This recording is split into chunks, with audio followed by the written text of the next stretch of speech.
So we touched upon this topic in the last video very shortly, but the focus was more on blood typing.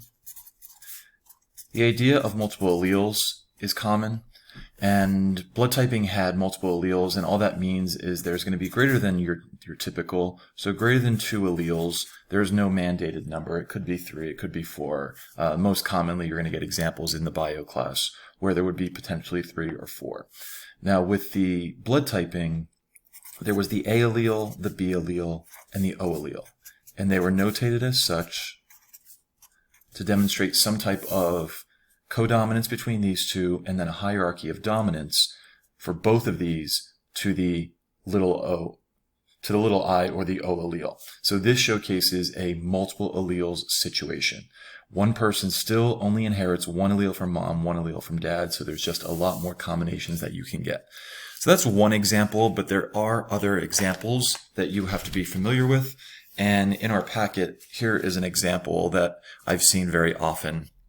And what you do with this example,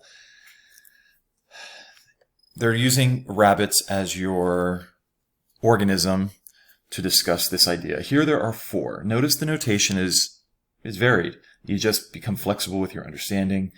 You have certain phenotypes which they identify with a corresponding allele. They all have some variation of the letter C.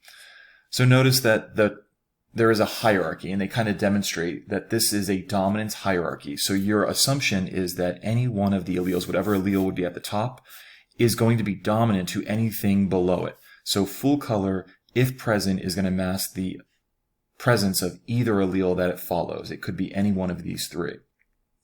Where the light gray or chinchilla, which they notate, they have to come up with some notation.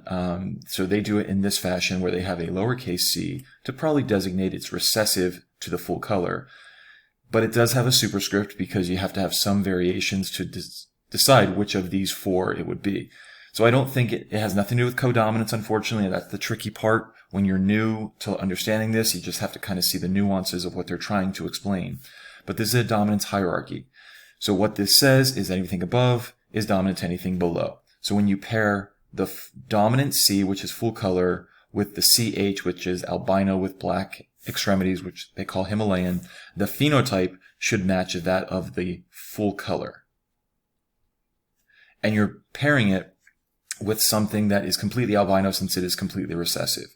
So what you would do, this is all simple monohybrid stuff. We're going to separate that parent along the top, and I'll separate the other parent along the side. So what you will get, and this is where you have to be careful with your writing, even me, maybe I'll do that to kind of make sure I don't get my dominant C's and my lowercase c's, which I didn't do a very good job of doing that. But recognizing that my recessive C should always be written last. So that's how you would kind of do an example of this one, where you get genotypically, I can kind of arrange that. I have 2 big C, little c, to 2 little ch, little c. And that means I'm going to have 2 full color to 2. And since this one is the present higher up, I'll say that's the Himalayan to kind of save me some writing there. Himalayan. So there's an example, and yours is going to go through many more, just recognizing this is another kind of typical example of multiple alleles. All right. So it's a short concept, and I think those 2 examples will probably get you through anything that's introductory in our unit.